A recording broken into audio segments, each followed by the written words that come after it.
Usama Khilji digital rights expert हमारे साथ मौजूद हैं। उसामा, आज फिर हम आपसे बात कर रहे हैं। आज फिर मुल्क सर्विस नहीं चल रही है। अब we have lost count of days Usama, अब तो ये एक नॉर्मल हो गया है। ये मुतालबे आ रहे हैं कि भाई across the board social media platforms को बंद कर दिया जाए। Where are we heading to? Not denying the fact कि हमारे पास एक तूफान बदतमीजी मचा हुआ है, पर्टिकुलरली यूट्यूब पे अफसानवी कहानियों का और फेक न्यूज़ का और मिस इन्फॉर्मेशन। देखें जी, जो सेनेटर साहब ने कहा कि पाकिस्तान के मुस्तकबिल के लिए हमने देखना है, नौजवानों को सही राह पे लाना है, तो नौजवान जो है इंटरनेट की वजह से ही अच्छी राह पे जा रहे हैं। जो पाकिस्तान की इकोनॉमी है उसमें जिस सेक्टर में ग्रोथ हो रही है वो वाहिद आईटी सेक्टर ही है। और यूट्यूब से जो ये कह रहे हैं अरबों लोग कमाई कर रहे हैं, तो वो उस कमाई की पाकिस्तान को बहुत ज़्यादा ज़रूरत है। और जो ट्विटर पे लोग बात कर रहे हैं उसकी बहुत ज़्यादा ज़रूरत है जमहूरियत के लिए। तो मेरे ख्याल से आपको नौजवानों की तरफ से ही देखना चाहिए। और अभी ये नौजवानों का मुल्क है, आधी से ज्यादा जो पाकिस्तान की आबादी है वो नौजवान ही लोग हैं इसमें। और मेरे ख्याल से उसमें जो सोशल मीडिया का किरदार है वो बहुत ज्यादा अहम है। और आपने ये भी देखना है कि रियासत क्यों जो है तंग होती है सोशल मीडिया से, इसलिए क्योंकि एक जमहूरी आवाज उस पर उठी है। और जो जमहूरी आवाज जो पहले पाकिस्तानियों के पास नहीं होती थी, हमने अमरीत के दौर देखे, हमने जो है मुगलाना दौर देखे, हमने फिर दौर देखे बरतानी राज के, और उसमें जो है एक जमहूरी ट्रेडिशन था ही नहीं।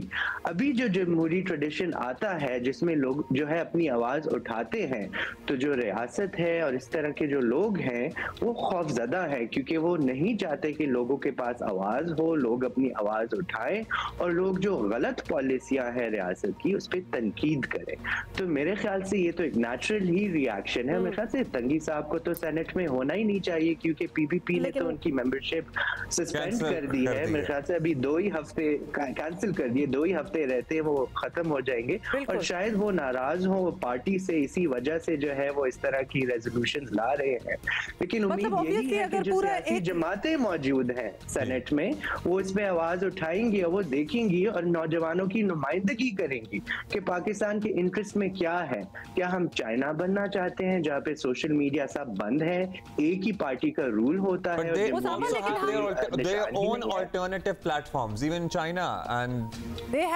अगर उनको कोई चीज नहीं है, उनके तो व्हाट्सएप टाइप कम्युनिकेशन प्लेटफॉर्म्स भी अपने हैं। कहने का मतलब है अगर इस किस्म की सजेशन हो कि जी ब्लैंकेट बैन कर दिया जाए सोशल मीडिया को पाकिस्तान में, इसका फायदा क्या नौजवानों को होगा? ये मतलब किसको फायदा होगा? तो ये पर्सपेक्टिव भी बहुत देखने की जरूरत है। साथ साथ उसामा ये भी आप बता दें, ये जो एक्स पे एक बैन चला जा रहा है, इसको अब हम परमानेंट समझें? And I am sorry I have to use this word, the audacity of nobody taking responsibility for this at all. मतलब नीवे होके निकल जाना, एक पंजाबी का टर्म होता है कि ना जी हम पूछते रहे, हमें नहीं पता, हम नहीं बता रहे। मतलब ये एक मजाक बन चुका है। देखिए, सबसे बड़ा मसला यही है कि जब एक हुकूमत आती है जिसके पास एक डेमोक्रेटिक लेजिटिमेसी ही ना हो, जो हमारी केयर टेकर हुकूमत थी, तो ऐसा तो होगा। अभी जो हमारी अभी नई हुकूमत आ रही है उन पे ये रिस्पॉन्सिबिलिटी आयद है, उनकी जिम्मेदारी बनती है कि वो ट्रांसपेरेंसी से काम लें। सबसे पहले ट्विटर का जो बैन है वो उठाएं, हमें बताएं किसने ब्लॉक किया था। अभी पिछले दिनों मुर्तजा सोलंकी साहब का ही बयान आया था कि पीटीए चेयरमैन से आप पूछे, तो पीटीए की तरफ से तो कोई स्टेटमेंट ही नहीं आया। तो किस तरह ये इदारे काम कर रहे हैं इस मुल्क में जो इंटरनेट की बेहतरी और पाकिस्तानियों की बेहतरी के लिए काम कर रहे हैं? हमारे टैक्स पेयर मनी से फंड हो रहे हैं इदारे, लेकिन जवाबदेह नहीं हो रहे। तो इस पे तो मेरे ख्याल से जो हायर जुडिशरी है, सिंध हाई कोर्ट का भी ऑर्डर आया है, लेकिन केयर टेकर हुकूमत की ये फेलियर है कि उस ऑर्डर को उन्होंने इम्प्लीमेंट किया। तो मेरे ख्याल से इस नई हुकूमत के लिए एक बहुत बड़ा टेस्ट है। और आज ही हल्फ ले रहे हैं वजीर आजम, और आज ही हम देख रहे हैं कि इस तरह की सिग्नलिंग हो रही है सेनेट में कि आप सारे सोशल मीडिया पे पाबंदी लगाएं। तो बुनियादी अब मुझे बताइए कि हमने कैसे एट द सेम टाइम हमने कैसे रोकना है मिस इन्फॉर्मेशन डिसइन्फॉर्मेशन के फैलाव को? पाबंदी तो कोई हल नहीं है, लेकिन एट द सेम टाइम हमारे यहाँ दर्जनों ऐसे लोग हैं जिनके लाखों सब्सक्राइबर्स हैं, जो रोजाना की बुनियाद पर झूठ पे बेसिस एक अफसानवी कहानी लेके आते हैं, लोग उसको यकीन करते हैं, इंतशार फैलता है, शर्अंगेजी होती है। जो हमारे माशरे का हाल है, हम पहुंच गए हैं उस पॉइंट पे। कैसे हम मैनेज कैसे करें? देखिए, सबसे ज्यादा इम्पोर्टेंट बात यह है कि जो अगर हुकूमत को लगता है कि कोई जो है झूठी खबरें फैला रहा है तो हुकूमत की तरफ से सही मौकफ क्यों नहीं आता। अभी मिसाल ले ले, ट्विटर ब्लॉक है लेकिन हुकूमत की तरफ से कोई इंफॉर्मेशन नहीं आ रही कि किसने ब्लॉक किया है, क्यों किया है, कब किया है, कब तक होगा।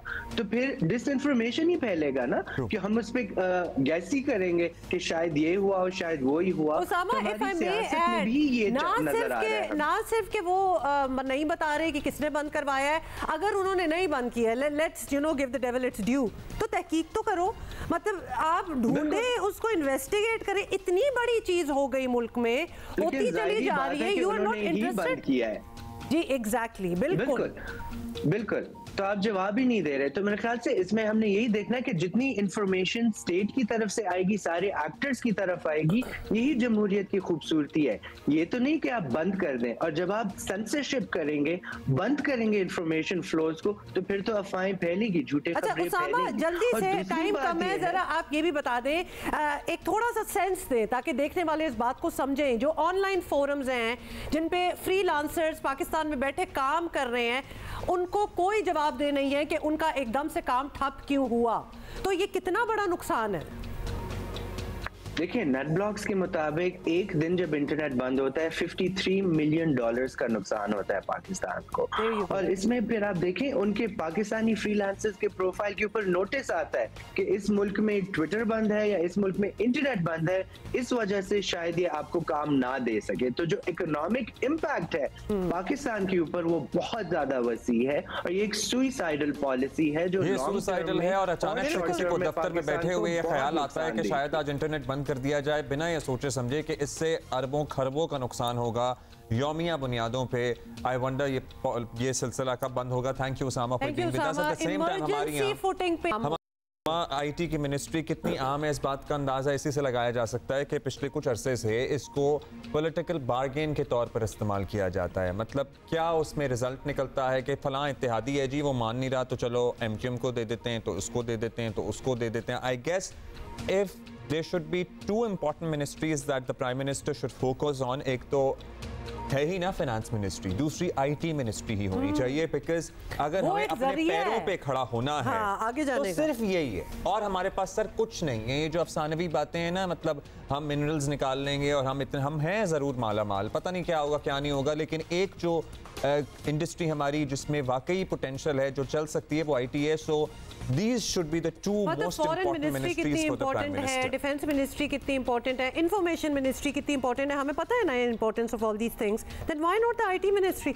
मतलब आपको पता है कि इस वक्त दुनिया से राब्ता और वो कॉन्फिडेंस बिल्ड करने वाली इसी सोर्स से हो सकता है, और उसी को आप काट दें। मईशत को अगर आप ठीक करना है कि आज़म के साथ अब उतरे मैदान में, तो this should be your focus कि हमें आईटी से किस तरह रेवेन्यूज जनरेट करने हैं।